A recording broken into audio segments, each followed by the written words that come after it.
A'udzu billahi minasyaitonir rajim. Bismillahirrahmanirrahim. Alhamdulillahi wahda wassalatu wassalamu ala man la nabiyya ba'dah wa ala alihi wa sahbihi wa walah ila qiyamis sa'ah. Allahumma 'allimna ma yanfa'una wanfa'na bima 'allamtana wa zidna 'ilma. Subhanaka la 'ilma lana illa ma 'allamtana innaka antal 'alimul hakim.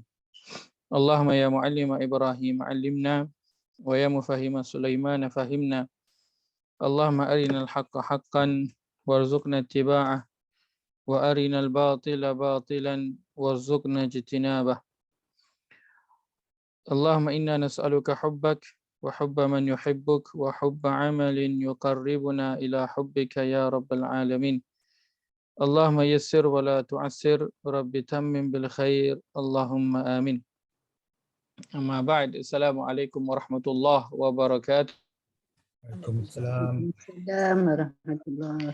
Alhamdulillah, kita temu sekali pada malam ini. Saya maaf saya terlewat malam ini sebab tadi kebetulan jadi imam. Lepas tu ada jemaah yang mohon untuk buat solat hajat kerana seorang tu anak dia masih berada dalam hospital bermula daripada 1 Syawal hari tu hingga ke hari ini. Ada sedikit sebelum ni ada pernah dah buat operation, ada masalah dengan jantung, kemudian ada sedikit komplikasi. So, masih lagi di dalam hospital. Itu yang sedikit lambat, saya bermaaf. Baik, insyaAllah malam kita sambung perbincangan kita dalam ayat suruhan dan juga ayat larangan, insyaAllah. Kita sedang nak membincangkan ayat yang ke-40. Kita berhenti itu ayat yang ke-42.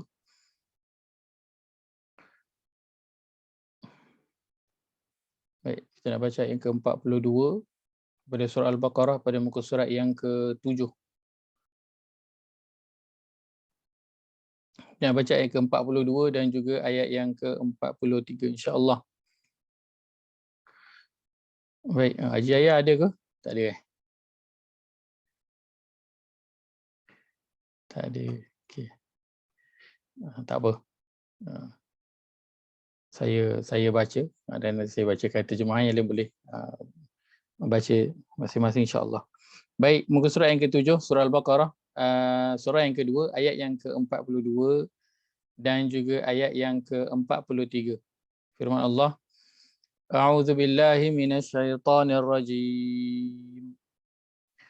ولا تلبسوا الحق بالباطل وتكتموا الحق وأنتم تعلمون وأقيموا الصلاة وآتوا الزكاة واركعوا مع الراكعين. Terjemahan, dan janganlah kamu campur adukkan yang benar itu dengan yang salah, dan kamu sembunyikan yang benar itu padahal kamu semua mengetahui. Dan dirikanlah kamu akan solat dan keluarkanlah zakat dan rukuklah kamu semua bersama-sama orang-orang yang rukuk. Baik, pada ayat yang ke-42 kita telah bincangkan berkaitan dengan larangan yang Allah telah sebutkan kepada Bani Israel, iaitulah larangan agar jangan mencampur adukkan yang benar dengan yang salah, yang hak dengan yang batil. Yang pertama. Yang kedua, larangan agar tidak menyembunyikan kebenaran dalam keadaan kamu mengetahuinya, dalam keadaan mereka mengetahuinya. Maka apa yang telah dilakukan oleh Bani Israel lah, mereka menyembunyikan maklumat yang terdapat dalam kitab. Mereka tak keluarkan semua. Mereka hanya cerita sebahagian sahaja. Sebahagian lagi mereka sembunyikan. Kan? Itu yang Allah sebutkan juga dalam surah Al-Baqarah, afatu'minuna bi ba'dil kitab wa takfuruna bi ba'd. Adakah kamu beriman, percaya dengan sebahagian daripada isi kitab dan sebahagian lain kamu engkar.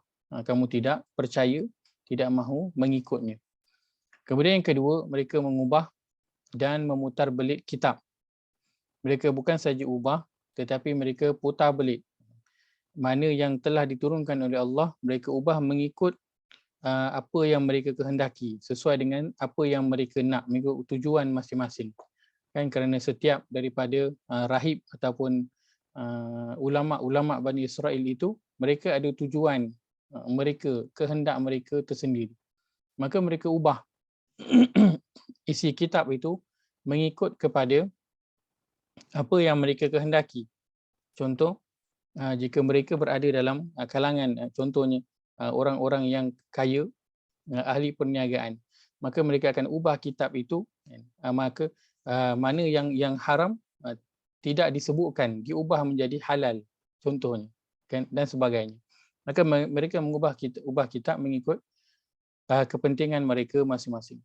Yang ketiga, mereka ingkar dengan kebenaran yang disebut di dalam kitab. Apa yang disuruh, mereka tidak mahu mengikutinya.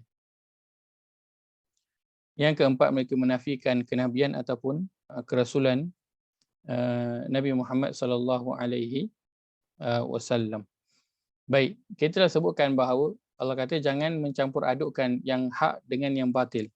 Jangan campur adukkan yang hak dengan yang batil. Maka apakah dia itu al-haq? Maka dalam Al-Quran, al-haq itu ada 4. Yang pertama ialah Allah Azza wa Jalla. Sebutkan Allah Azza wa Jalla, itulah dia yang al-haq, yang tertinggi. Zat yang maha benar pada setiap apa yang diperkatakan, pada setiap apa yang diceritakan dan juga yang dijanjikan. Kemudian al-haq yang kedua ialah Nabi Muhammad sallallahu alaihi wasallam. Itulah Allah mengutus Nabi Muhammad sallallahu alaihi wasallam dengan kebenaran, dengan al-haq. Baginda itu daripada kecilnya dipelihara oleh Allah SWT sehingga baginda diutus. Sebab itu bila baginda diutus sahaja, tidak ada kaum Quraisy ketika itu yang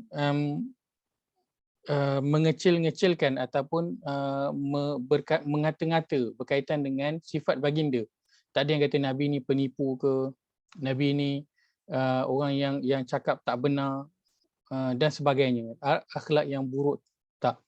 Bila diutusnya Nabi, semua Quraisy bukan kutuk kan, ataupun bukannya tidak menerima kerana kekurangan Nabi itu pada perangai dan juga akhlaknya, tidak. Akan tetapi pada apa yang dibawa oleh Nabi sallallahu alaihi wasallam. Yang ketiga, al-haq yang disebutkan dalam Al-Quran ialah Al-Quran itu sendiri.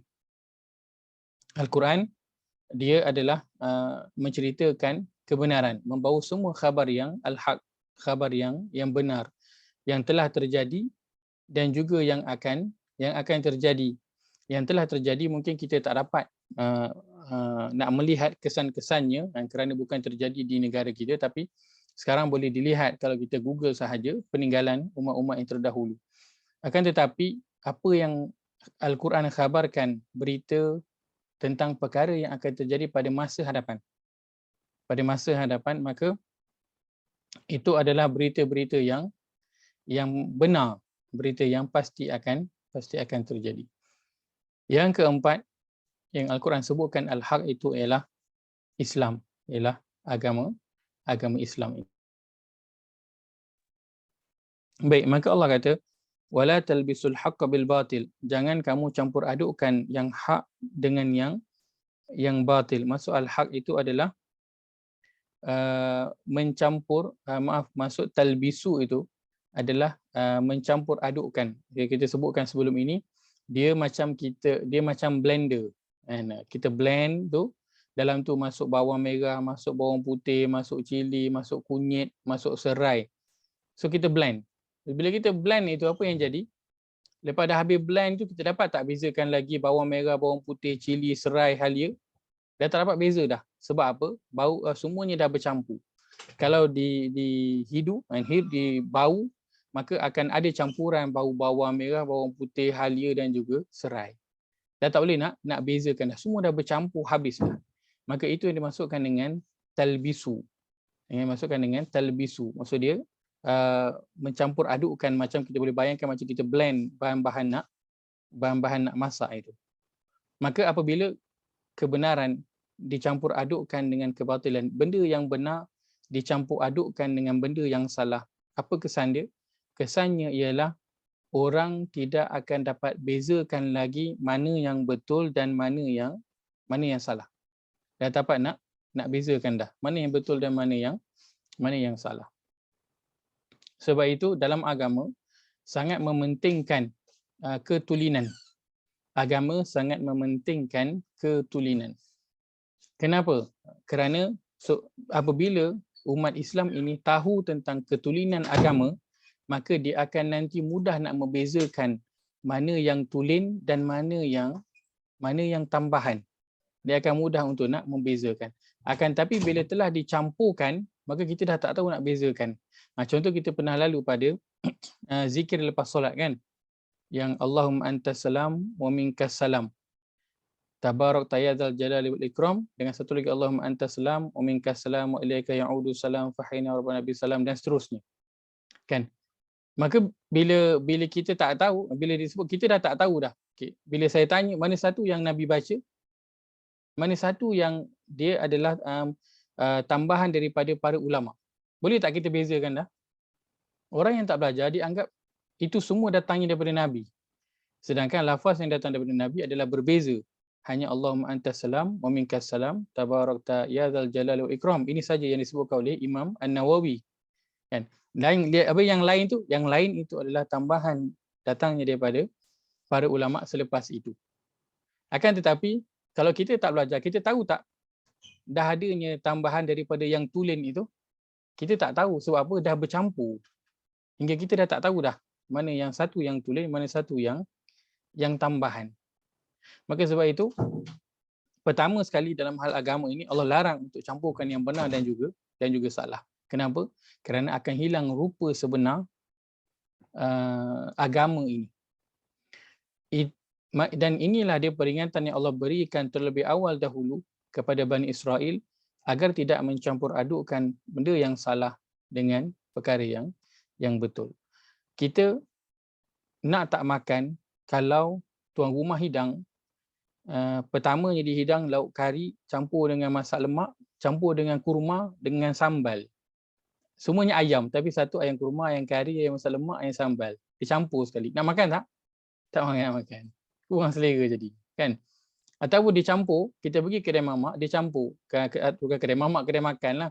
Kedai makan mana-mana, dia campur masakan kari ayam hari ini dengan kari ayam semalam. Nak makan tak? Kalau kita tahu, kita memang takkan makan. Kenapa? Kerana kita nakkan yang original, yang asli. Kita tak nak bercampur-campur ni kerana akan ada kesan yang tidak baik. Maka kebenaran dia tak boleh dicampurkan dengan kebatilan ataupun kesalahan. Kerana nanti akan hilang rupa sebenar kebenaran itu.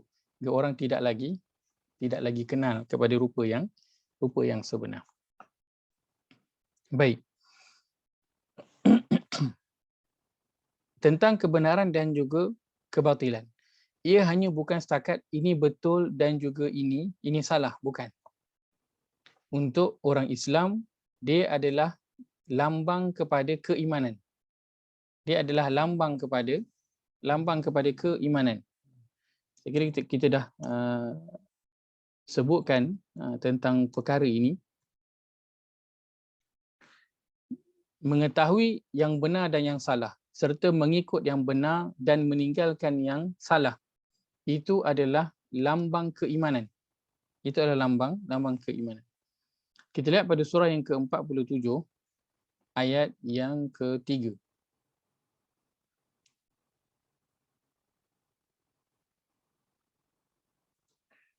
Surah yang ke-47 ayat yang ke-3.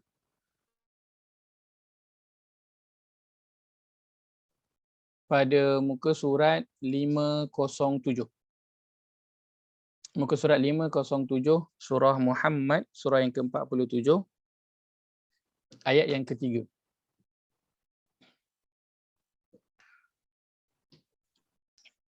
Baik. Kita baca pada ayat yang kedua. Kita baca daripada ayat yang kedua. InsyaAllah. Saya nampak Haji Ayah dah muncul. Boleh Haji Ayah? Okey. Boleh Ustaz, boleh. Baik, alhamdulillah. Baik, kita baca pada ayat yang kedua insya-Allah. Allah berfirman, A'udzu billahi minasyaitonir rajim. A'udzu billahi minasyaitonir rajim. والذين آمنوا وعملوا الصالحات وآمنوا بما نزل على محمد وهو الحق من ربهم كفر عنهم سيئاتهم. Ustaz, ayat berapa Ustaz? Ayat yang kedua. Dia baca pada ayat yang kedua, insyaAllah. 2 dan 3. Ayat kedua Ustaz baca. Oh, Ustaz baca ayat kedua ya. Saya ingat. Ayat kedua. Okey, boleh. Okey, saya baca ayat kedua.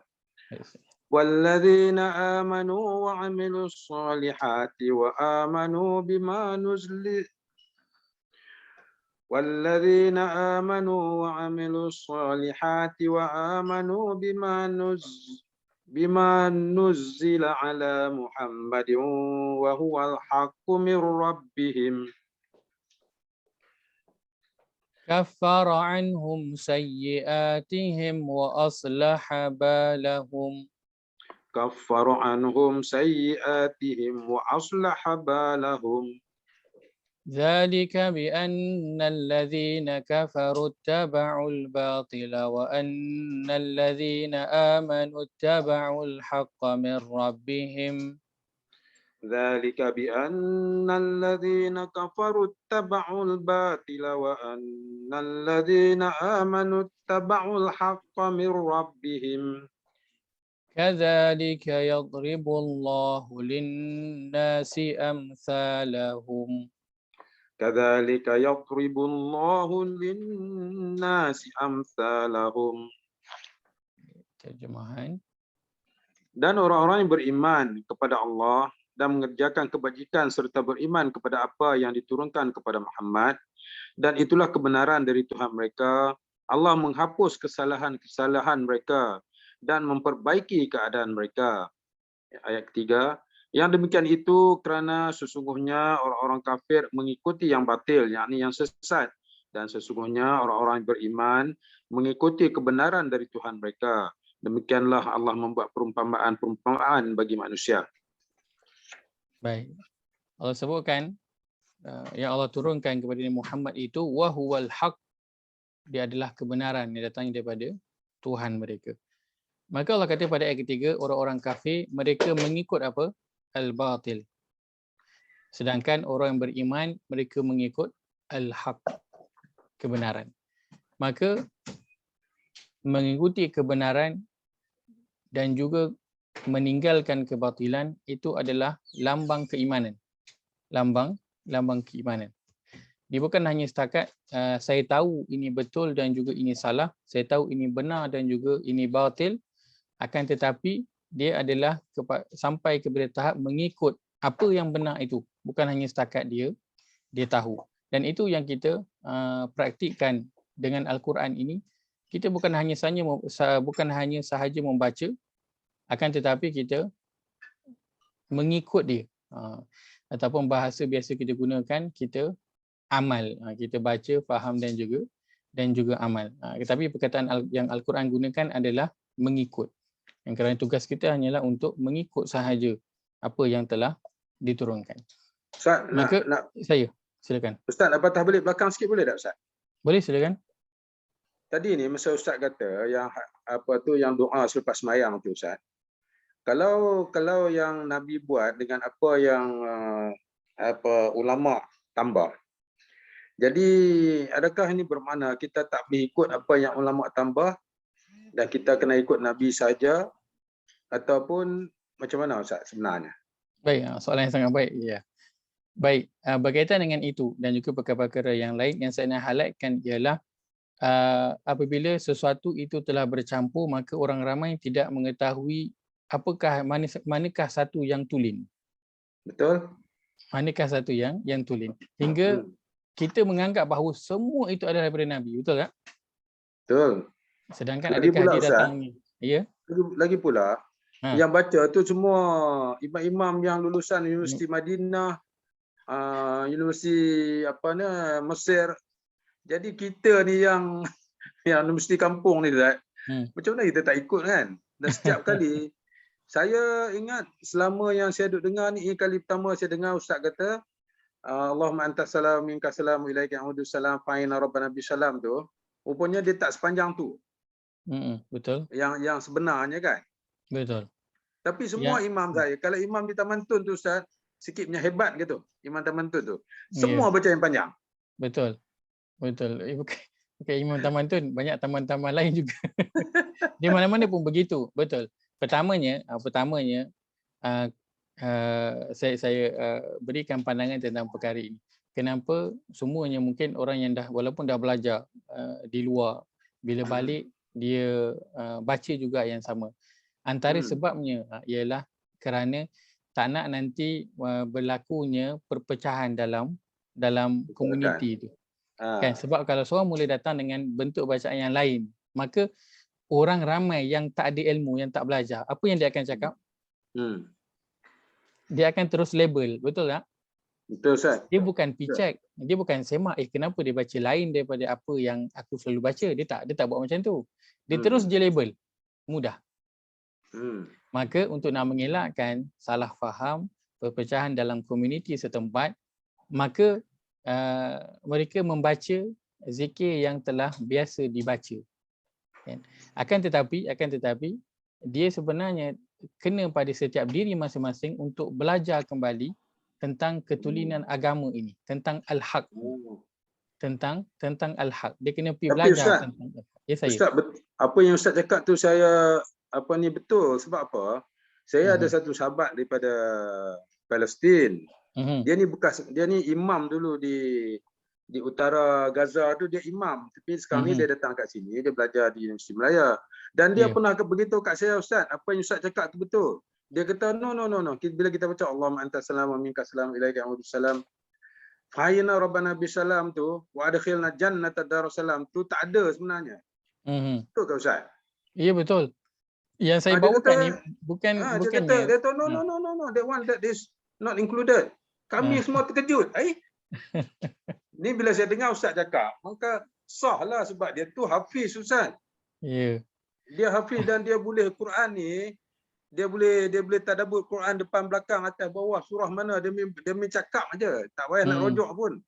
Ya. Macam Ustaz lah kan. Ustaz kata surah ni. Jauh. Jadi saya pun melengung, saya kata wah ini sudah ni. Dia ni aku nak tak percaya dia tu imam. Dia hafiz. Tiba-tiba Ustaz pula cakap, ini saya mana kata saya kena ambil berat lah. Ya. Memang kita kena ambil berat dalam setiap ibadah yang kita lakukan. Kita kena belajar balik ibadah yang kita lakukan. Yang saya sebutkan itu bukan kenapa boleh jadi sama, kerana kita merujuk kepada rujukan yang sama. Iaitulah daripada hadis Nabi SAW. Sebab itu sama, walaupun saya tak kenal dia pun tak kenal saya ataupun sesiapa pun. Dan kenapa? Kerana kita merujuk kepada satu sumber yang sama. Sebab itu Allah turunkan Al-Quran dan Allah utuskan seorang saja Nabi atau Rasul pada kita. Allah tak utus banyak. Kalau ada dua Tuhan, bumi akan hancur. Kalau ada dua Nabi, maka akan bertentangan perkara yang dibawa. Maka kita ada satu sahaja Tuhan, satu sahaja Nabi dan satu sahaja kitab rujukan. Maka sepatutnya perkara yang kita lakukan semua adalah hampir sama. Tak ada yang berlainan. Yang saya bawakan tadi, Allahumma antas salam wa minkas salam tabarakta ya dzal jalali wal ikram, itu kalau kita belajar, kita kan mazhab Syafi'i, kalau kita belajar kitab Imam Nawawi, himpunan zikir dan juga doa, dalam tu ada disebutkan, Imam Nawawi sebutkan. Itulah dia yang Imam Nawawi bawa. Mazhab Syafi'i, itulah dia zikir yang ada dalam mazhab Syafi'i yang diambil daripada hadis Nabi SAW. Akan tetapi masalahnya ialah kita tak mengetahui tentang al-haq, apa yang betul dulu. Kita hanya lahir dan kita ikut sahaja apa yang telah ada dalam masyarakat. Maka sebab itu kita dah tak tahu dah mana yang rupa sebenar tu, kita tak tahu. Sebab itu penting setiap generasi memelihara al-haq itu dengan rupa yang sebenar. Jangan tambahkan dengan apa-apa dulu. Kerana bimbang generasi yang seterusnya, anak-anak kita bila kita bawa ke surau dan juga ke masjid, mereka belajar dengan melihat dan juga mendengar. Mereka tak boleh nak faham perbincangan ilmiah tentang ini Nabi buat. Kenapa buat macam ni? Sebab ni Nabi buat. Yang ini adalah datangnya daripada ulama dan sebagainya. Mereka tak boleh faham perbincangan tu.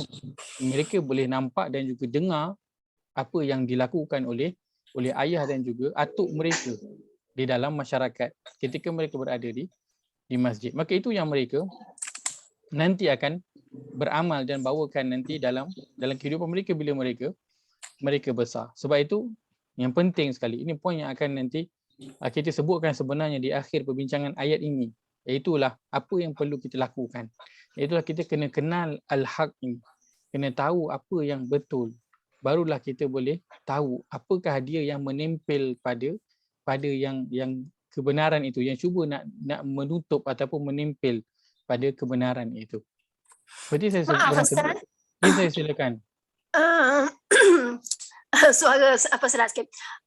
Kalau tak salah saya, zikir yang kita bangun daripada rukuk tu, itu Nabi puji kan, sahabat baca tapi Nabi puji. Rabbana walakal hamd ke? Aha. Hamdan katsiran, ha? Ya. Hamdan katsiran thayyiban mubarakan fi. Ya, betul. Kira bacaan tu baik kan kalau Nabi puji. Ya. Jadi betul. Kalau yang ulama kita tambah ni, kalau baca erti dia baik Ustaz. Okey, baik, saya faham. Okey, baik. Baik. Saya bukan katakan yang tambahan itu, saya tak jawab tadi soalan Jiyaya.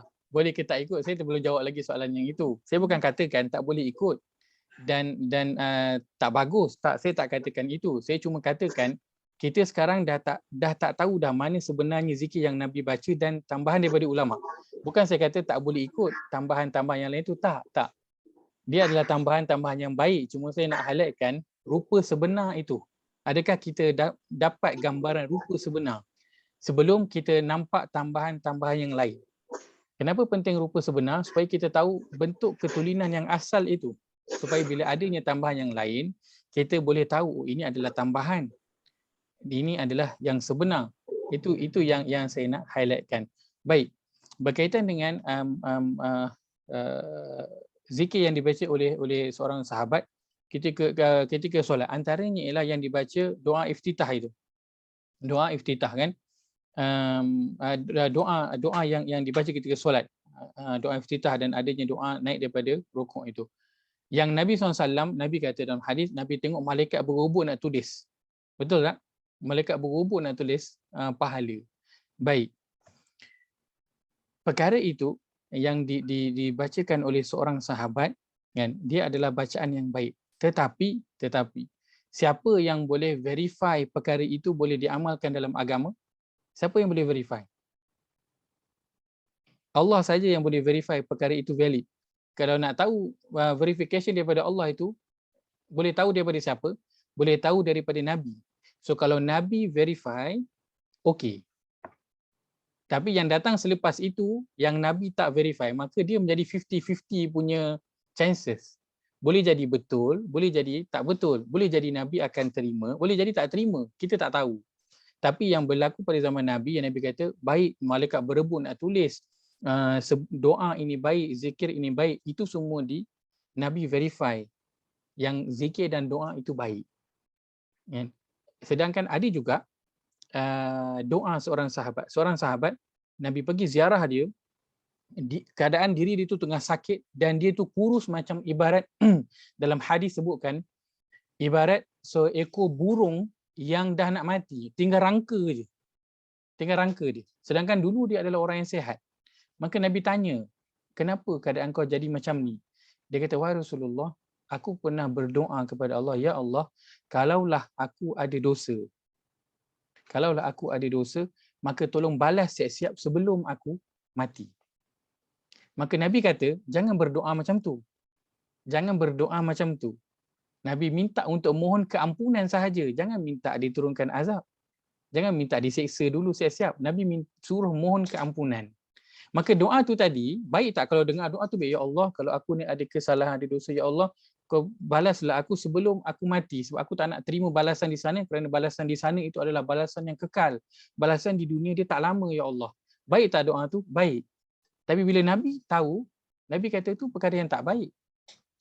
Nabi suruh minta doa yang lain. Nabi kata jangan minta macam tu. Sebab Nabi untuk verify.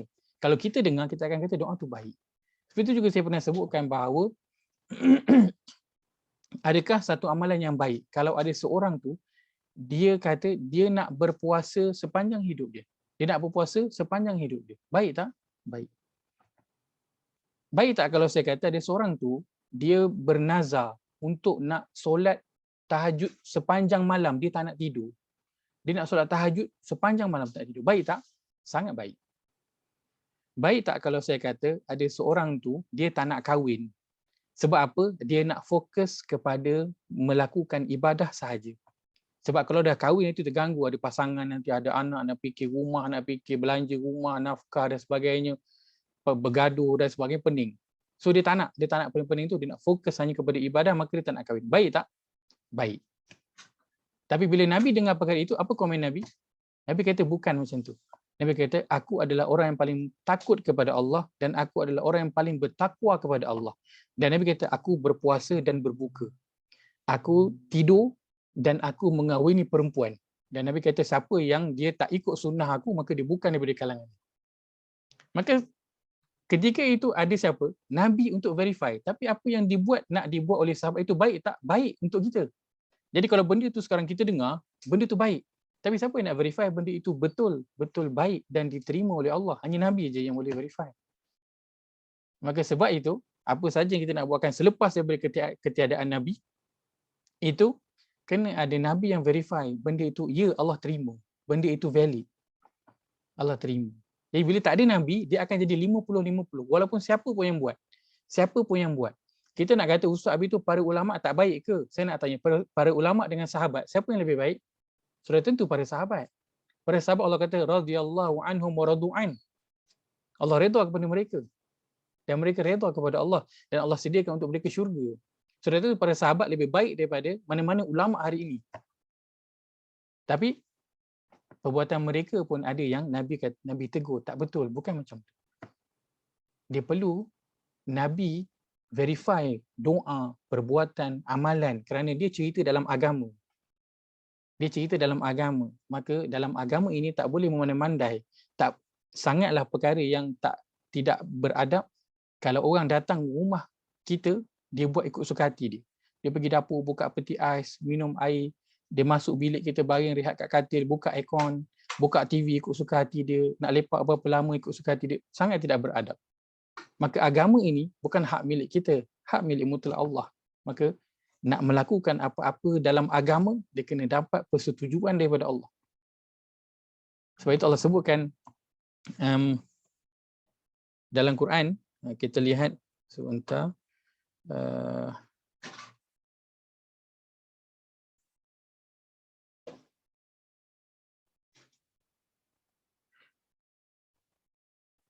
Surah, kita lihat pada surah Asy-Syura, surah yang ke-42, ayat yang ke-21. Surah 42 ayat yang ke-21, muka surat 485. Muka surat 485. Baik. Allah berfirman, A'udzu billahi minasyaitonir rajim. Dia ada ke? Boleh unmute? Okey, tak ada, tak apa, saya baca. Ada Ustaz. Termute tadi, macam mana ada termute selalu? Tahu. Minta maaf. Am lahum syuraka'u syara'u lahum minad dini ma lam ya'zam bihillah. Am lahum syuraka'u syara'u lahum minad dini ma lam ya'zam bihillah. Walaula kalimatul fasli laqudiya bainahum. Walaula kalimatul fasli laqudiya bainahum. Wa innadh zalimina lahum azabun alim. Wa innadh zalimina lahum azabun alim. Terjemahan. Apakah mereka mempunyai sesembahan selain Allah yang menetapkan aturan agama bagi mereka yang tidak diizinkan, yakni diredai Allah? Dan sekiranya tidak ada ketetapan yang menunda hukuman dari Allah, tentulah hukuman di antara mereka telah dilaksanakan dan sungguh orang-orang zalim itu akan mendapat azab yang sangat pedih. Baik, Allah tanya dalam ayat ini, adakah mereka ada tuhan-tuhan, sekutu-sekutu, geng-geng selain daripada Allah yang syara'u, mensyariatkan bagi mereka apa-apa yang dalam agama ini. Malam ya'zam bihillah, apa yang tidak diizinkan oleh Allah. Yang tidak diizinkan oleh Allah. Baik, maka kita tahu daripada ayat ni apa? Boleh tak seseorang tu dia main suka-suka je nak buat apa-apa dalam agama ini yang tidak diizinkan oleh Allah? Tak boleh. Kerana agama ini agama Allah, maka nak buat apa-apa kena dapat keizinan daripada siapa? Keizinan daripada Allah. Maka sebab itu kita nak tahu Allah izinkan ke tak? Macam mana nak tahu? Tahu daripada Nabi. Itu yang pertama. Sekarang Nabi dah tak ada, nak tahu daripada mana? Tahu daripada Al-Quran, tahu daripada hadis Nabi SAW. Maka sebab itu, apa doa yang datang selepas daripada itu, apa juga amalan perbuatan yang datang selepas daripada perbuatan Nabi SAW, saya sebutkan, dia adalah 50-50 chances, sama ada Allah terima ataupun tidak.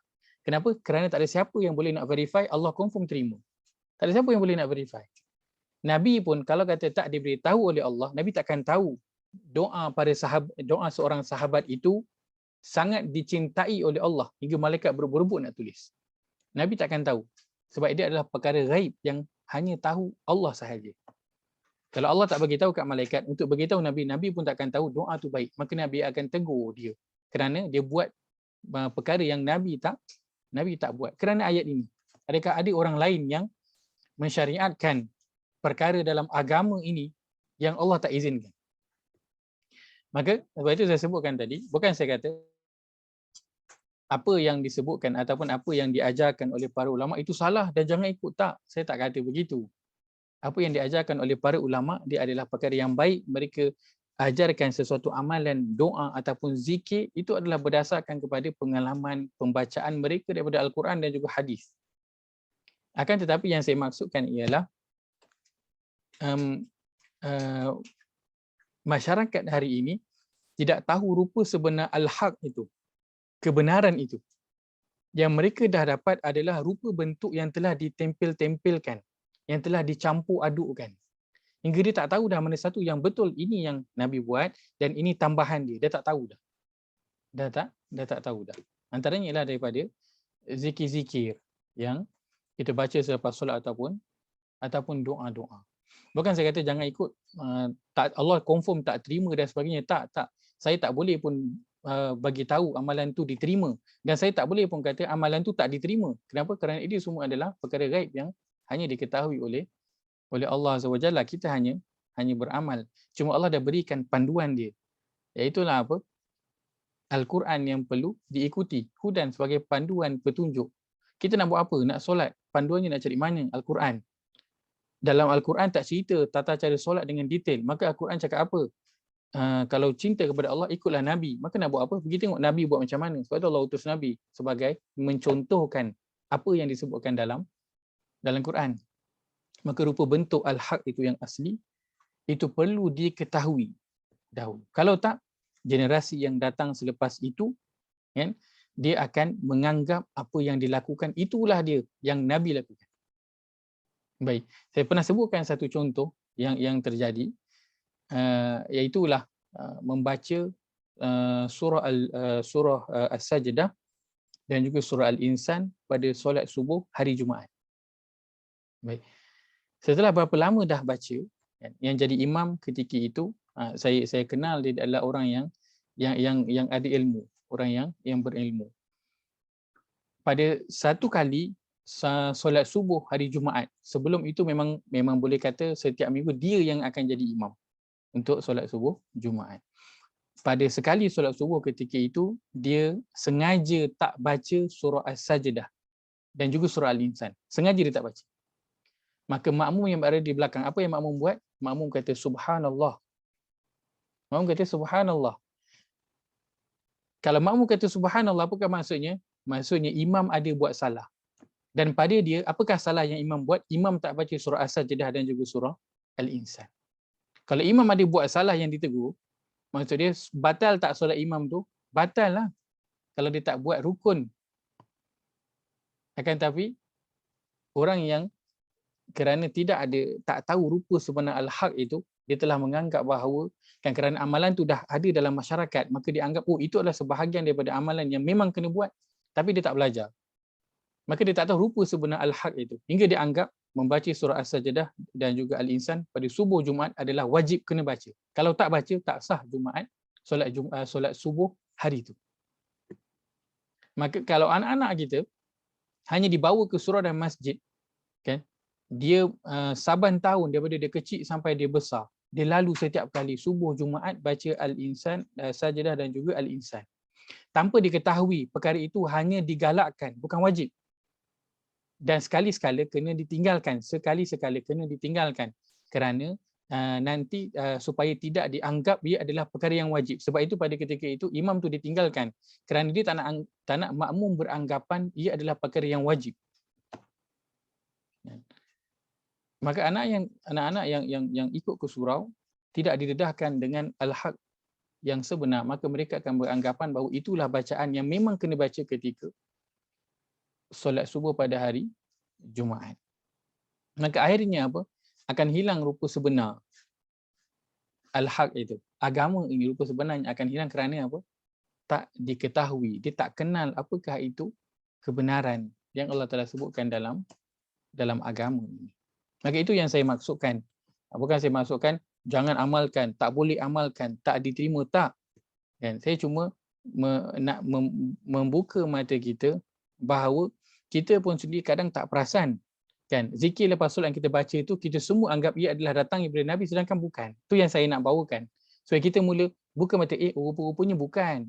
Dan supaya kita mula berfikir pada setiap ibadah lain yang kita lakukan. Solat kita, ibadah-ibadah lain kita nak lakukan itu, kita betul-betul confirm dia datangnya daripada Nabi.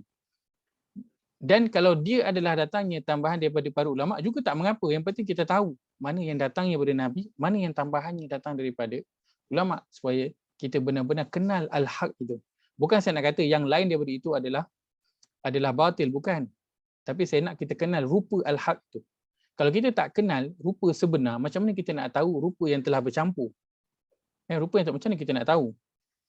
Kalau kita bawa dekat Mat Saleh, kan, yang tak pernah dengar pasal Malaysia, yang tak pernah tahu pasal Malaysia, kita bawa dekat dia nasi kerabu, kita cakap kat dia nasi lemak, dia confirm akan percaya.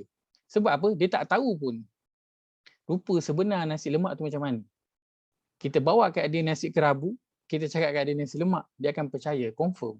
Sebab dia tak tahu rupa sebenar nasi lemak itu apa. Maka dia kena kenal dulu rupa sebenar supaya dia tahu apakah tambahan. Kita bawa dekat dia nasi kerabu, kan? Kita tunjukkan dia inilah dia nasi kerabu. Kita letak kat situ apa? Kita letak kat situ burger, nugget dan fries.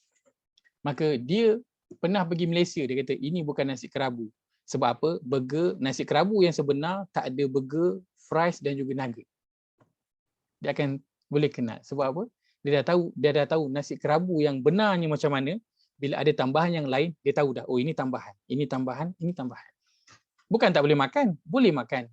Tetapi dia tahu mana satu yang benar, yang betul, yang asli, mana satu yang dia tambahan ke atas perkara yang asli itu.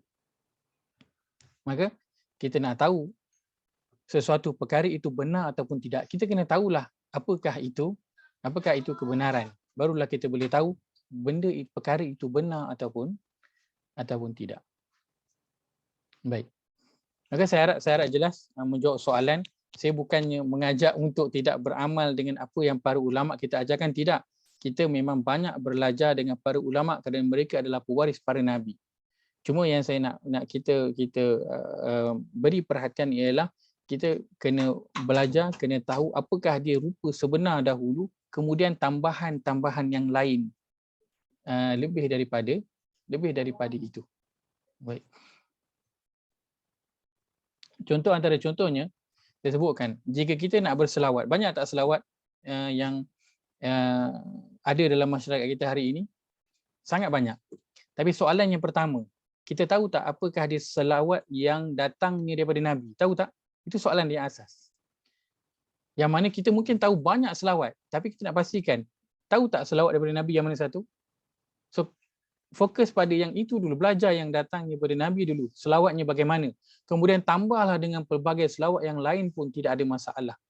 Tapi jangan nanti bila ditanya oleh Allah Azza wa Jalla, kita tahu semua doa, zikir dan amalan yang dilakukan oleh para ulama, tetapi amalan daripada Nabi kita tak tahu yang mana satu. Sedangkan di akhirat nanti yang kita harapkan syafaatnya daripada siapa? Daripada Nabi Muhammad sallallahu alaihi wasallam. Kalaulah semua amalan, zikir dan doa itu kita boleh dapat daripada orang lain selain daripada Nabi, maka apa gunanya Allah utus Nabi? Kalaulah bukan untuk diikuti, maka tak ada maknalah Allah utus Nabi. Kerana sudah cukup kita ini ikut orang-orang yang selain daripada Nabi, amalan, doa dan juga zikir mereka.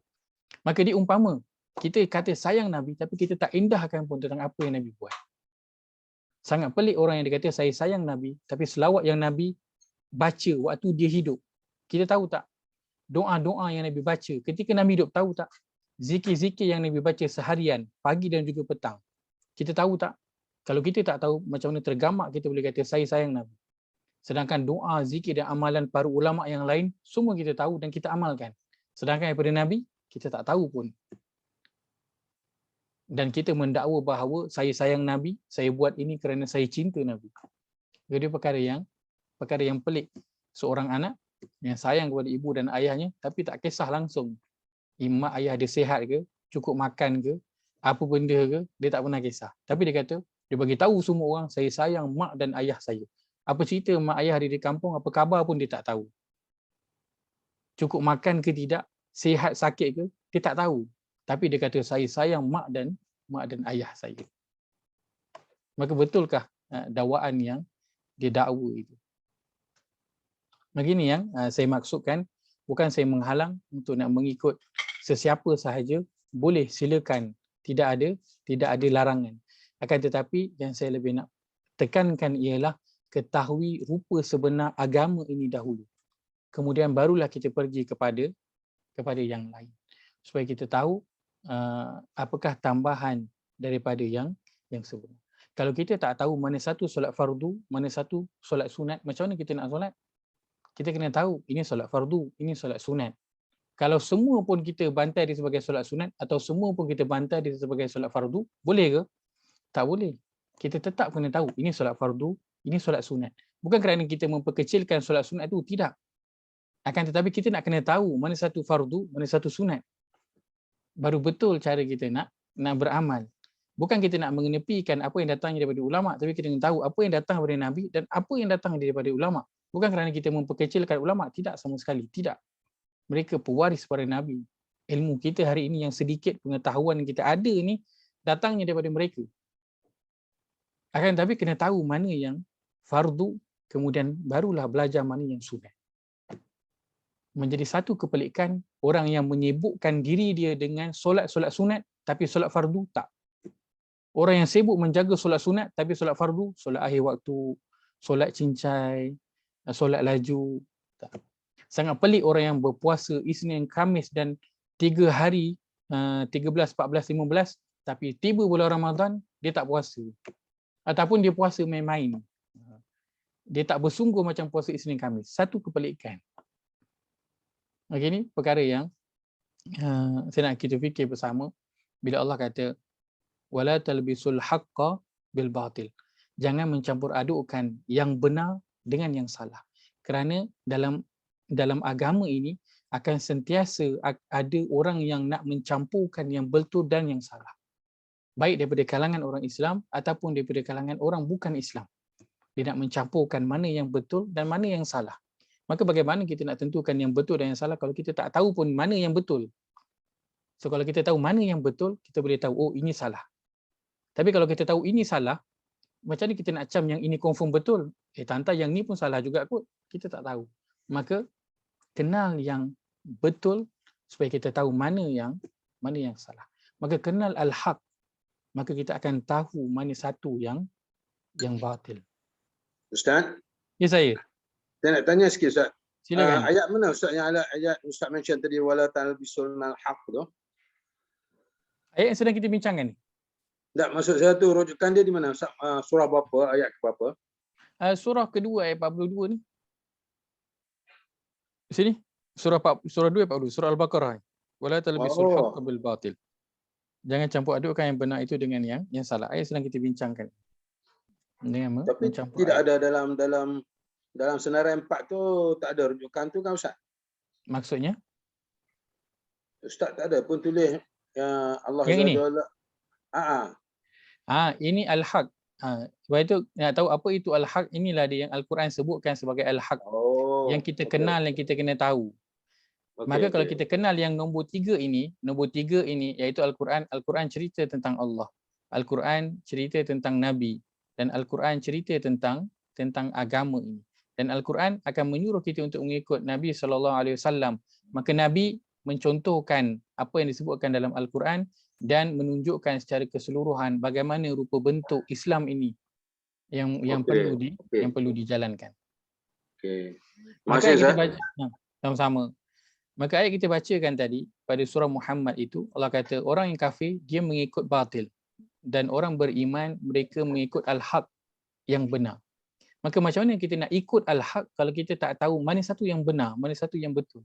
Maka sebab itu saya katakan kita kena kenal al-haq, mana satu yang benar itu dahulu. Barulah kita boleh tahu mana yang batil. Kita kena kenal mana yang fardu, baru kita boleh tahu mana yang sunat. Kalau tak kita akan bercampur-campur dia punya amalan dan juga penggunaannya. Baik. Allah sebutkan dalam ayat ini jangan mencampur adukkan perkara yang al-haq dengan perkara yang batil. Dan pada ayat ini 47:3 ini Allah sebutkan bahawa orang beriman itu mereka mengikut al-haq, mereka mengikut al-haq. Dan itulah suruhan yang Allah berikan kepada orang-orang yang beriman yang Allah sebutkan dalam surah Al-Asr, kan? Di surah Al-Asr ayat yang ketiga tu Allah sebutkan apa? Illal ladzina amanu wa amilus salihati wa tawasaw bil haqqi wa tawasaw bis sabr. Demi masa sesungguhnya manusia itu berada dalam kerugian kecuali orang-orang yang dia beriman dan beramal soleh dan mereka pula berpesan-pesan dengan kebenaran, berpesan-pesan dengan benda yang betul. Macam mana kita nak pesan dengan orang lain tentang perkara yang betul kalau kita tak tahu benda itu betul, betul tak? Betul tak? Macam mana kita nak bagi tahu orang lain, okey, inilah dia benda yang betul. Kalau kita tak tahu perkara yang betul, betul tak? Macam mana orang nak cerita tentang cara memasak yang betul kalau dia tak reti masak? Boleh tak dia cerita? Dia bolehlah cerita, tapi ceritanya itu betul akan jadi betul ke tak betul? Akan jadi tak betul lah. Sebab apa? Dia pun tak reti masak. Dia tak ada pengalaman masak. Macam mana seorang doktor pakar yang nak mengajar dan doktor baru cara nak menjahit luka. Macam mana dia nak ajar kalau dia pun tak tahu cara yang betul nak jahit luka tu? Betul tak? Maka macam mana kita nak berpesan-pesan dengan kebenaran kalau kebenaran itu kita tak kenal, kita tak tahu. Kita pun bercampur-campur mana satu yang wajib, mana satu yang sunat. Kita pukul rata semua. Yang sunat itu pun wajib, yang wajib itu pun jadi sunat. Maka Allah menyebutkan bahawa salah satu sifat manusia yang tidak rugi ialah dia berpesan-pesan dengan kebenaran. Maka nak berpesan-pesan dengan kebenaran itu kena tahu dulu apa itu kebenaran. Barulah dia boleh nak berpesan-pesan dengan perkara tersebut. Baik. Allah sebutkan dalam Al-Quran pada surah yang ke-13 ayat yang ke-17 berkaitan dengan perumpamaan perkara yang hak dan perkara yang batil. Baik. Tadi saya mohon maaf kalau kata saya macam gaya macam semangat sangat. Bukannya saya marah tau, saya bukan marah. Tapi saya semangat menyampaikan, saya tak marah. Saya hanya berkongsi sahaja. Saya tak ada apa-apa marah, maka boleh nak bertanya. Jangan jadi takut pula ini Ustaz bengkeng betul lah, tak naklah tanya, kan kena kena sembuh dengan Ustaz, tak, bukan. Mungkin saya tersemangat menyampaikan tu jadi macam rupanya macam garang sikit, macam marah lah, tapi tidak, bukan. Baik, surah yang ke-13 ayat yang ke-17 pada muka surat 251. Muka surat 251 surah Ar-Ra'd, surah 13 ayat ke-17. Kita nak melihat kepada perbandingan ataupun perumpamaan yang Allah berikan tentang perkara yang hak dan perkara yang batil. Allah berfirman, A'udzu billahi minasyaitonir rajim. A'udzu billahi minasyaitonir rajim. أنزل من السماء ماء فسالت أودية بقدرها فاحتمل السيل زبدا رابيا. أنزل من السماء ماء فسالت أودية بقدرها فاحتمل السيل زبدا رابيا. ومما يوقدون عليه في النار ابتغاء حلية أو متاع زبد مثله. ومما يوقدون عليه في النار ابتغاء حلية أو متاع زبد مثله. كذلك يضرب الله الحق والباطل. كذلك يضرب الله الحق والباطل. فأما الزبد فيذهب جفاء.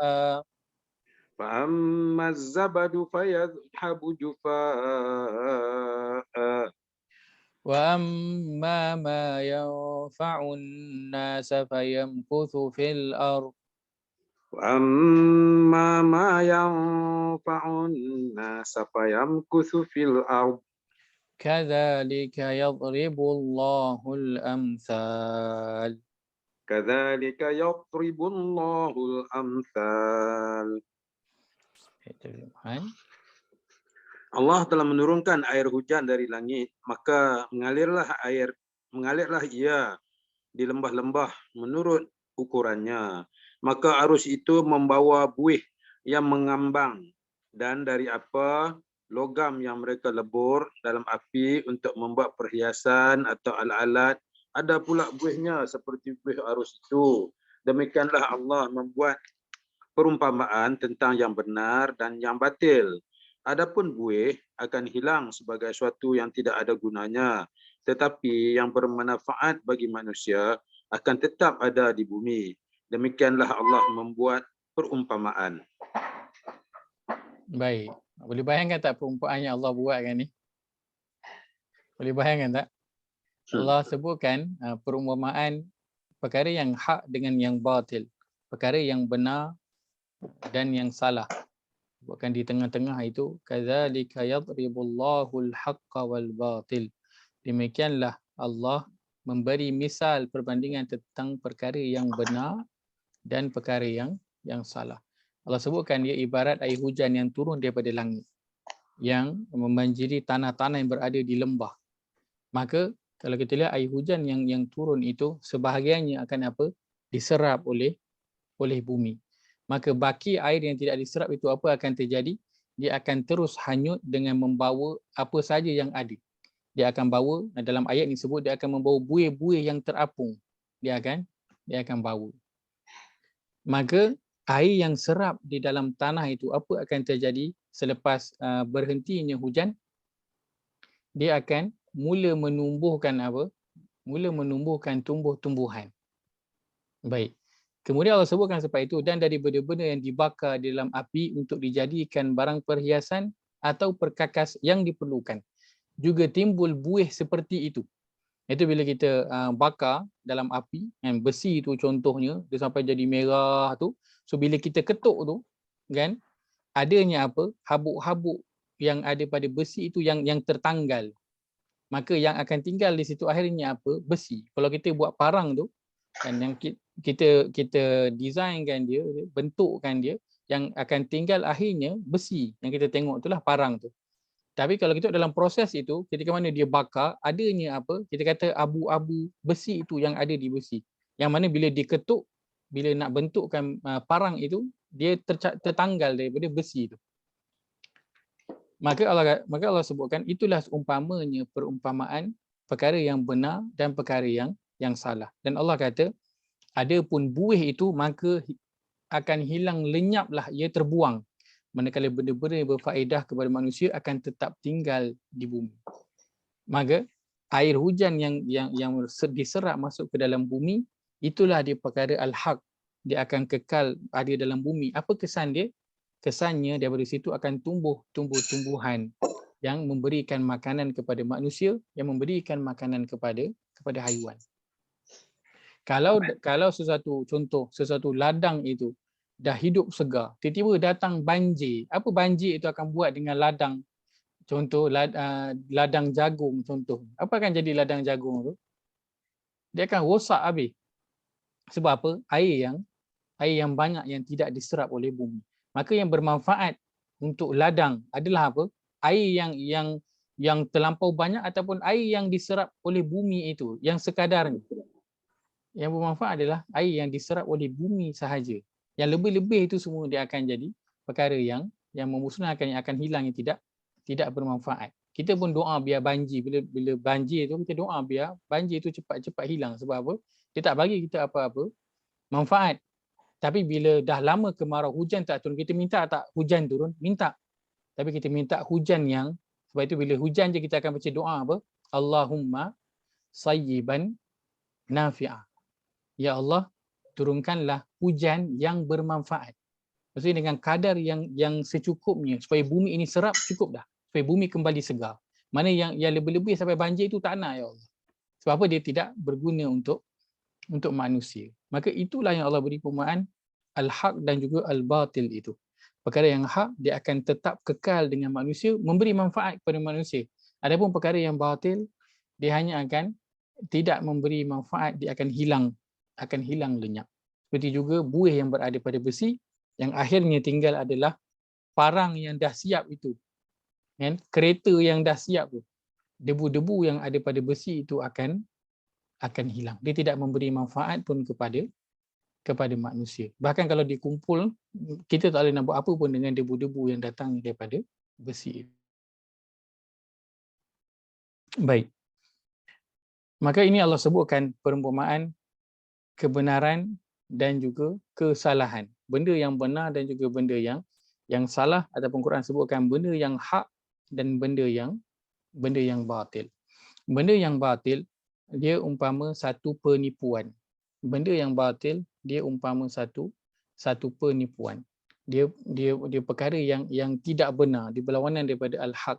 Dia satu perkara yang tidak betul, satu perkara yang tidak benar.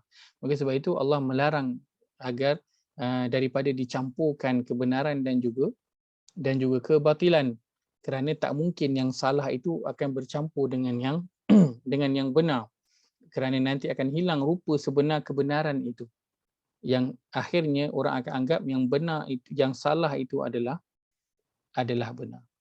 Baik, maka kalau kita lihat pada keadaan kita pada hari ini, kalau kita lihat pada keadaan kita pada hari ini, kita lihat apa yang dilakukan oleh Bani Israel, dan telah diletakkan empat perkara yang di atas ini, kan? Antaranya kalau kita boleh simpulkan dalam 3 perkara, kita ambil dia menafikan kenabian ataupun dia tak nak terima nabi. Saya simpulkan dia kepada 3 perkara yang dilakukan oleh Bani Israel, dan kita nak ambil pengajaran bersama agar kita tidak melakukan perkara tersebut. Baik, yang pertama yang mereka lakukan ialah mereka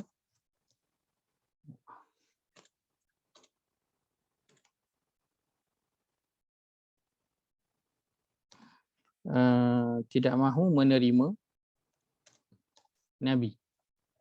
Yang kedua, mereka ingkar kebenaran kitab.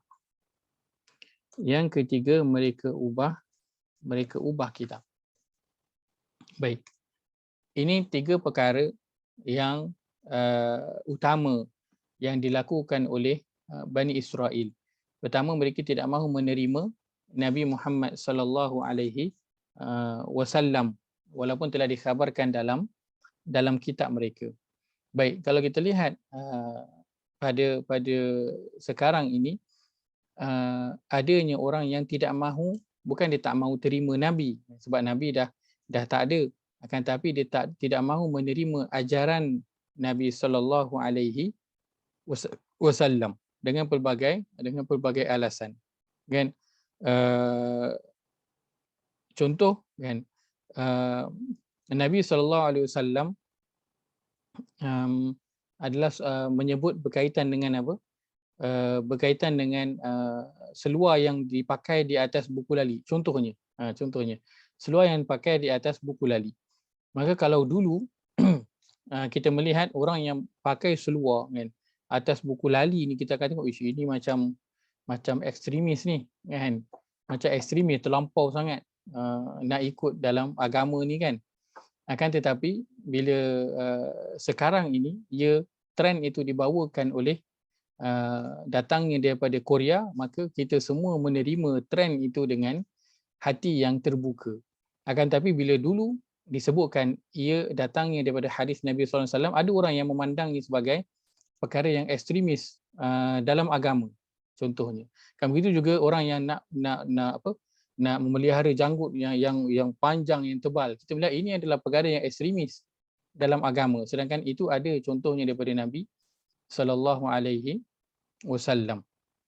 Maka ada orang yang pada zaman ini tidak mahu menerima apa yang dibawa oleh Nabi sallallahu alaihi wasallam, baik daripada ibadah Nabi ataupun daripada cara hidup Nabi sallallahu alaihi wasallam. Yang pertama.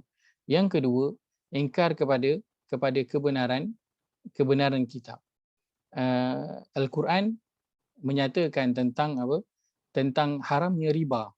Akan tetapi betapa ramai orang Islam yang bermudah-mudah dengan perihal riba ini.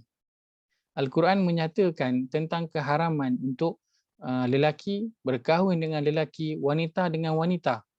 Akan tetapi berapa ramai orang Islam pada hari ini yang memperjuangkan atas nama hak asasi manusia, memperjuangkan atas nama kebebasan bersuara, freedom of speech, memperjuangkan kebebasan agama.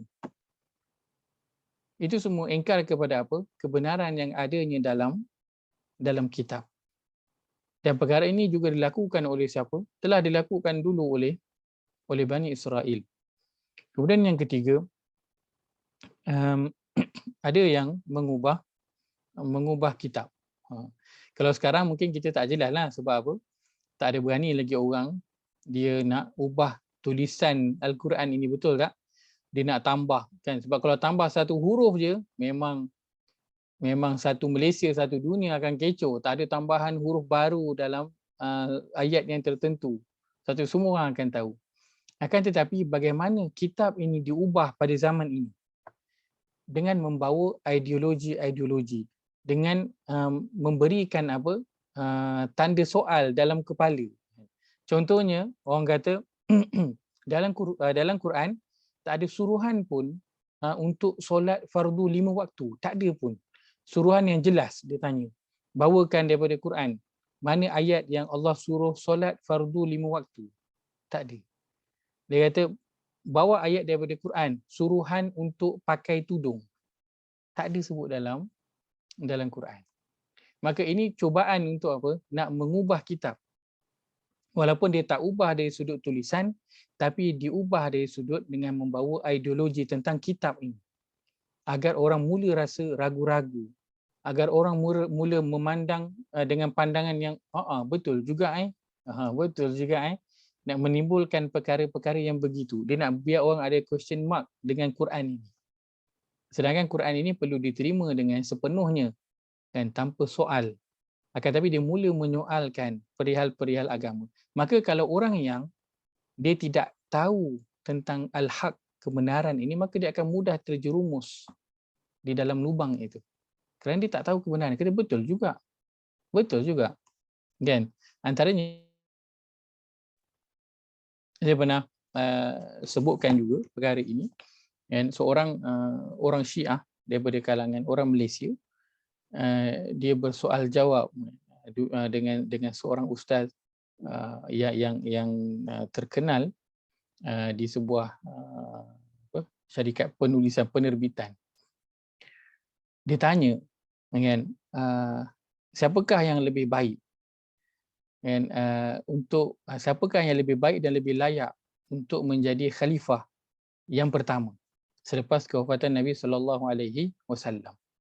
Maka ditanya soalan, siapakah yang ada dalam waktu Nabi nak wafat itu, siapa yang ada dalam bilik ketika itu? Maka dia akan kata Ali yang berada di dalam bilik itu, kan? Siapa yang Nabi wafat di pangkunya?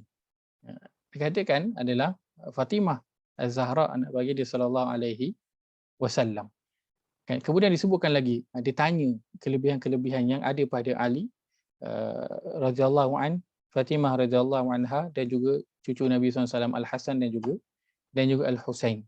Hingga jawapannya semua menunjukkan kelebihan Ali radhiyallahu an, Fatimah radhiyallahu anha, dan juga Al-Hasan dan juga Al-Husain.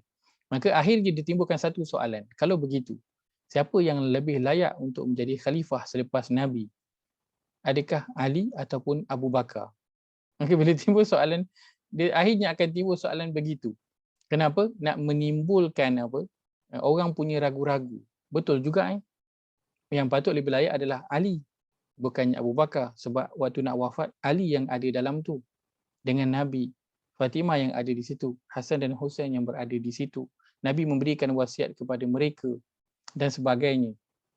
Maka sudah tentu yang lebih layak adalah Ali radhiyallahu an untuk menjadi khalifah, bukannya Abu Bakar As-Siddiq.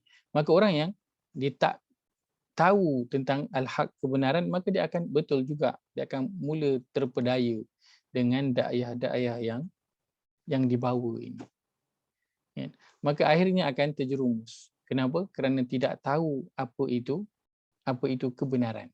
Tak tahu apa itu. Akhirnya dia terjerumus dalam dakwah yang dibawakan oleh orang yang cuba nak menimbulkan kesalahfahaman dalam agama ini. Maka sebab itu saya sebutkan pada awal tadi, kuncinya ialah mengetahui al-haq. Kerana sekarang pada zaman ini masih ada orang yang tidak mahu menerima ajaran Nabi SAW, menolak sunnah Nabi SAW. Ada orang yang ingkar kepada kebenaran kitab, iaitu Al-Quran. Ada orang yang cuba nak mengubah isi Alkitab ini dengan menimbulkan keraguan, dan perkara ini memang akan berterusan terjadi hingga hari kiamat. Kan seperti mana Allah sebut dalam Quran, wa qalu la tasma'u li hadzal qur'ani walghaw fihi la'allakum yaghlibun. Dan mereka berkata, iaitu orang-orang yang cuba nak menentang agama Islam ini, dia kata jangan buat mereka ini dengar Al-Quran dan bagilah mereka ini leka daripada Al-Quran ini. Mudah-mudahan nanti kamu akan menang dengan dalam pertandingan melawan mereka. Itu menang apa? Menang untuk melalaikan mereka daripada agama hingga mereka menjadi umat yang lemah. Hingga mereka tidak lagi kenal rupa sebenar agama mereka. Baik. Maka ini antara perkara yang terjadi pada zaman ini, yang Allah telah beri peringatan kepada Bani Israel. Larangannya ialah jangan mencampur adukkan kebenaran dan juga kebatilan. Akan tetapi kita perlu ambil satu langkah sebelum itu, iaitulah kita kena kenal kebenaran itu supaya kita tak tersalah mencampur adukkan dengan kebatilan. Kerana pada hari ini kita dengar juga orang yang kata apa? Orang yang kata dan kita selalu dengar perkara ini, kan? Tak pakai tudung bukan tandanya tak baik. Yang penting adalah hati. Ada je orang yang pakai tudung tapi tak solat, kan? Orang yang pakai tudung solat. Maka kalau kita dengar macam mana? Betul juga. Yang penting hati itu baik, kan? Yang penting betul tak? Betul ke tak? Kalau kita dengar yang begitu orang kata, kan? Tak pakai tudung tak apa, yang penting hati dia baik. Tak pakai tudung tak apa, janji dia solat. Saya tak pakai tudung pun, tapi saya dah pergi umrah 12 kali. Kita dengar tu baik ke tak baik? Betul juga perkara itu. Tapi adakah dia betul? Adakah dia betul? Salah. Tidak. Salah lah. Macam mana kita boleh nak tahu apa yang disebut itu salah? Kita kena tahu apa yang betul. Barulah boleh kita tahu ini salah. Kalau tak, kita akan guna rasa-rasa. Oh, saya rasa betul juga benda ni. Kan? Sebab ramai je saya tengok orang pakai kopiah menipu. Kan? Scam orang, nama je ustaz tapi menipu. Yang pakai tudung tapi tak solat. Saya selalu je jumpa dekat mall orang yang pakai tudung solat. Rambutnya itu blond tapi solat. Kita akan rasa-rasa betul juga macam tu. Lalu kita pun okey je dengan perkara itu. Sedangkan adakah perkara itu benar dalam agama? Salah. Itu dia. Perlu tahu kebenaran, barulah kita boleh nak menilai mana yang betul dan mana yang salah. Kalau tidak, kita akan tenggelam dalam rasa-rasa kita. Saya rasa benda ni baik. Saya rasa betul juga apa yang disebutkan ni. Sedangkan ia perlu dinilai dalam neraca al-haq, dalam neraca kebenaran. Kita bukan nak merendah-rendahkan orang, tak, tapi kita menyatakan kebenaran. Kenapa? Ali radhiyallahu an berkata, nak kita sentiasa ingat perkataan ini. Ali radhiyallahu an berpesan kepada seseorang yang nama Harith. Dia kata apa? Innal haq la yu'rafu birrijal. I'rifil haq ta'rifu ahlah. Ali radhiyallahu an berkata, sesungguhnya kebenaran itu ia tidak dikenali dengan orang. Ia tidak dikenali dengan orang. Maksudnya apa? Maksudnya orang tengok, kalau dia ni confirm betul. Kalau dia ni confirm betul. Maka apa? Kita kenal kebenaran itu dengan orang. So kalau orang ni kata confirm betul, kita tak semak pun apa yang disebut tu betul ke tak. Jadi kata kalau ustaz ni sebut mesti betul. Takkanlah ustaz salah. Takkanlah ustaz salah. Maka kita kenal kebenaran dengan orang, bukan dengan kebenaran fakta kebenaran itu, tak. Maka Ali radhiyallahu an mengingatkan, dia kata innal haq la yu'rafu birrijal. Sesungguhnya kebenaran ia tidak dikenal dengan orang. Kemudian dia menyambung i'rifil haq ta'rifu ahlah. Kenallah al-haq, kebenaran, maka engkau akan tahu siapakah pendukung-pendukungnya ataupun ahli-ahli. Maka kebenaran dia dikenal dengan fakta, ini benar, bukan dikenal dengan orang. Bukan sebab ustaz ni cakap maka betul. Kalau ustaz ni cakap salah. Tak, bukan begitu cara menilai kebenaran, bukan. Cara mengenal kebenaran adalah dengan belajar apakah itu yang al-haq, apakah dia yang benar. Bukan dikenali dengan ar-rijal, dengan orang, bukan.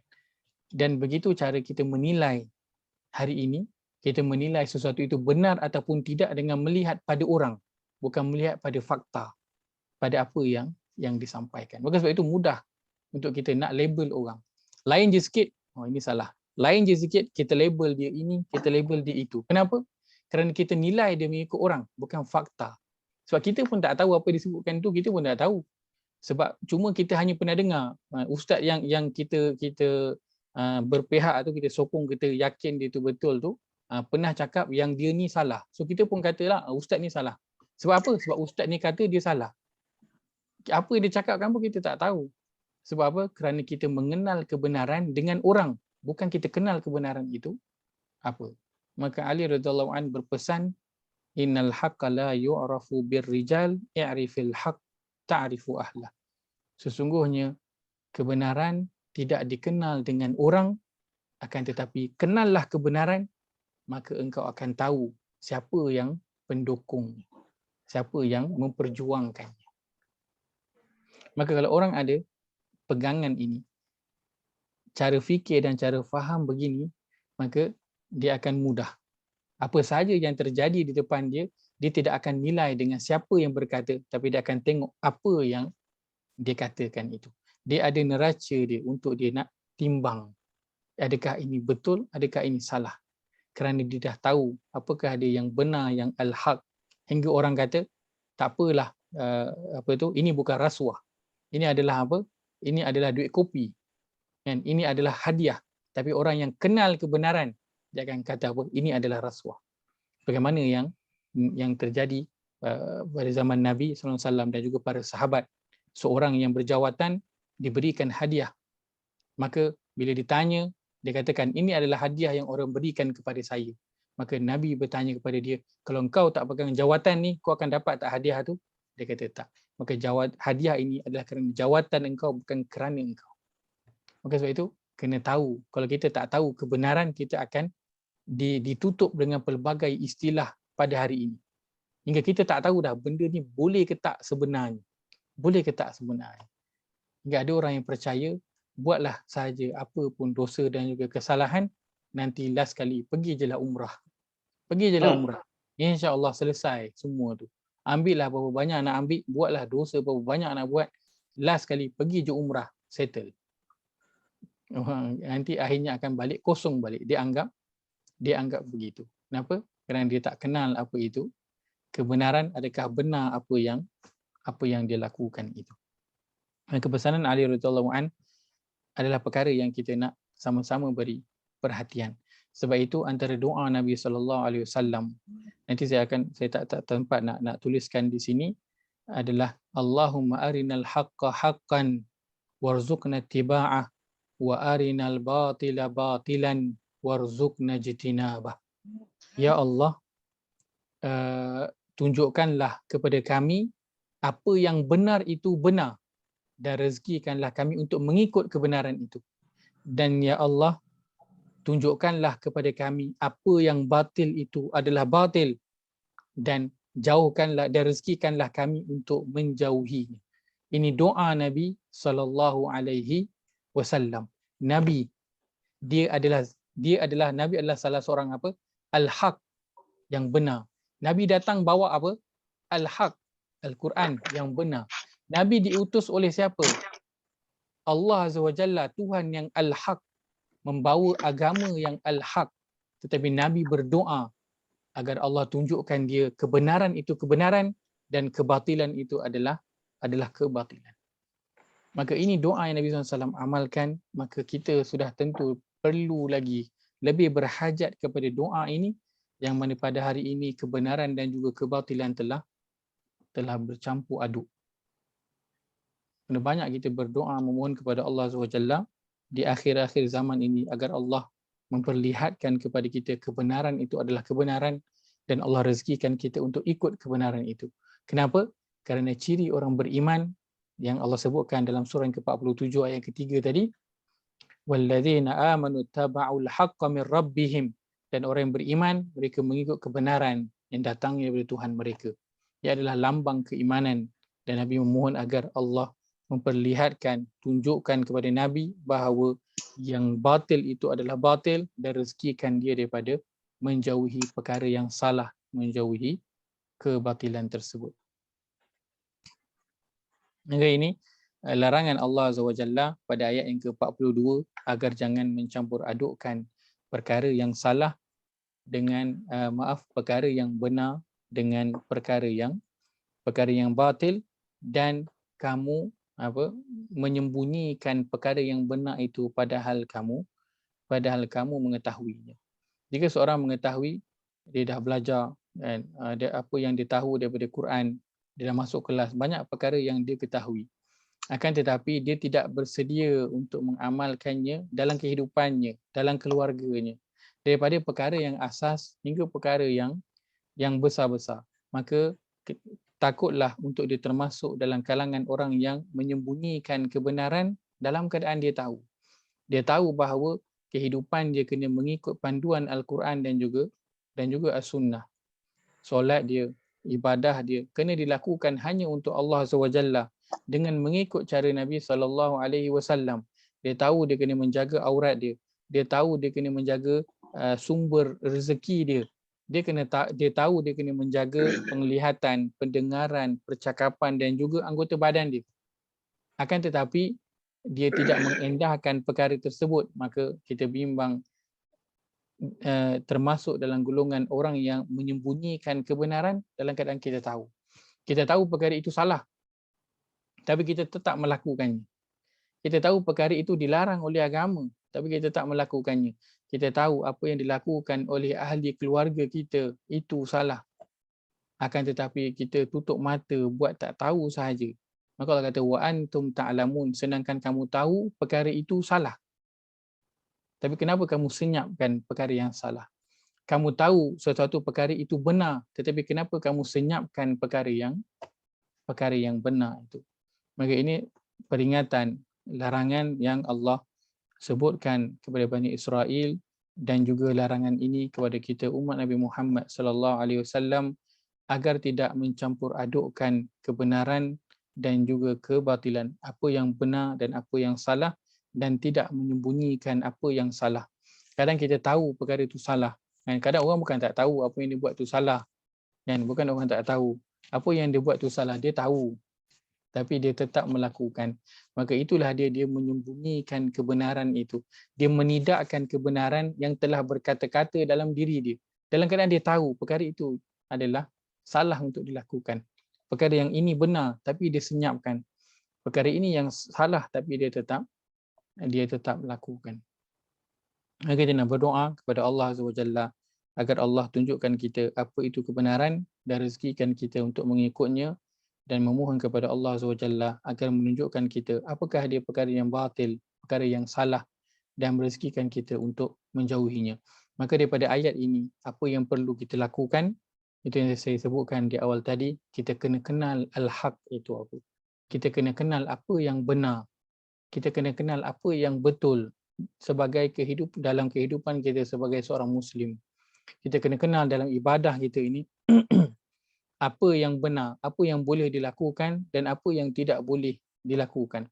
Dalam urusan kita seharian, dalam pencarian rezeki, dalam kita berurusan dengan orang lain, dalam kita berurusan dengan telefon contohnya, kan, kita menonton, melihat dan mendengar, kita kena tahu apa yang betul dan apa yang salah. Kan? Kadang orang berpegang dengan mazhab Asy-Syafi'i, tapi kan, bila sampai kepada bahagian contoh mendengar lagu contohnya, mendengar muzik, maka kita kata benda ni tak apa, tidak ada masalah. Sedangkan apakah yang disebutkan dalam mazhab Syafi'i? Mazhab Syafi'i menyebutkan bahawa mendengar muzik itu adalah haram. Itu adalah mazhab Syafi'i rahimahullah. Itulah dia perkara yang benar. Akan tapi kita menidakkan kebenaran itu, kita mencampur adukkan dia. Tak apalah, ini benda yang baik, ini liriknya baik. Kita mencampur adukkan perkara yang benar dengan perkara yang salah. Kadang kita tahu perkara itu benar, tak boleh nak buat, nak dengar perkara ini, nak tonton video ini. Akan tapi kita menidakkan kebenaran itu dalam keadaan kita mengetahui. Maka kita kena kenal apa itu al-haq, apa itu yang benar dalam agama ini, supaya mudah untuk kita nak tahu apakah dia yang salah, apakah dia yang batil, yang cuba nak dicampur adukkan dalam agama ini. Sebab itu sangat penting di akhir zaman ini kita nak mengenal. Kadang-kadang kita label orang itu dan juga ini, sedangkan adakah kita telah kenal, kan, kita mengaku bahawa kita ahli sunnah wal jamaah dan kita bermazhab Asy-Syafi'i. Adakah benar kita telah kenal apakah itu ahli sunnah wal jamaah? Apakah akidah mereka? Apakah kefahaman mereka? Apakah cara ibadah mereka? Kita mengaku kita adalah mazhab Asy-Syafi'i. Adakah benar-benar kita tahu apa yang telah disebutkan dalam mazhab Asy-Syafi'i dalam setiap aspek kehidupan kita? Ataupun kita hanya mengaku sahaja, saya ahli sunnah wal jamaah, saya mazhab Asy-Syafi'i, tapi kita tak tahu pun apa yang disebutkan dalam mazhab Syafi'i, kita hanya mengikut sahaja apa yang ada dalam masyarakat. Maka akhirnya akhirnya kita mencampurkan apa yang betul dan apa yang salah, lalu kita menyangka bahawa ini adalah daripada mazhab Asy-Syafi'i, sedangkan dia adalah bukan. Kita menyangka ini adalah daripada mazhab Ahlussunnah wal Jamaah, sedangkan dia adalah bukan. Maka perlu daripada ayat ini, poin pentingnya kita kena kenal al-haq itu, supaya kita boleh berjaga-jaga dengan perkara yang batil. Dan kita nak ingat bersama-sama pesan Ali radhiyallahu an, jangan kenal kebenaran itu dengan orang, tetapi kenallah al-haq, kebenaran, dan kau akan tahu siapakah pendukungnya, siapakah pejuang-pejuangnya. Maka yang perlu kita lakukan adalah kenal al-haq, kebenaran itu.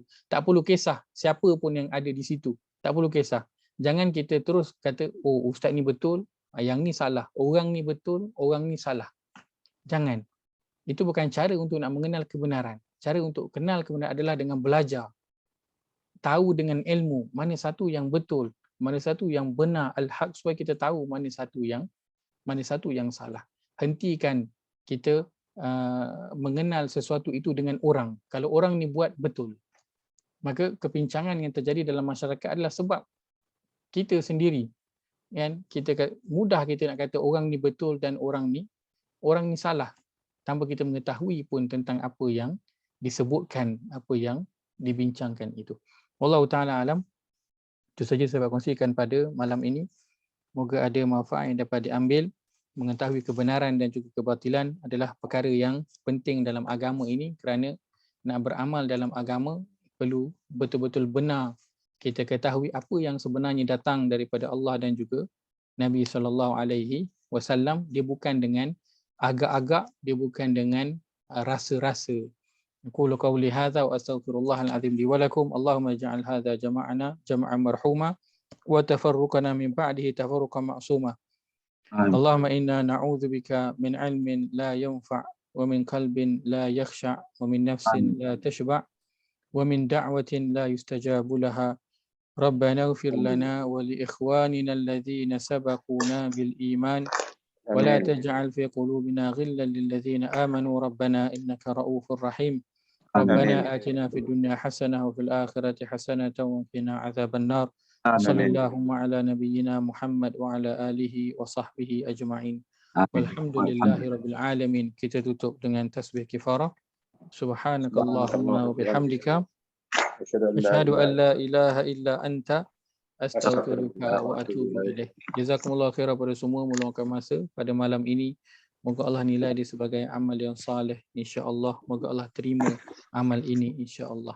Jazakumullah khairan, barakallahu fikum. Terima kasih semua. Assalamualaikum warahmatullahi wabarakatuh. Terima kasih Ustaz.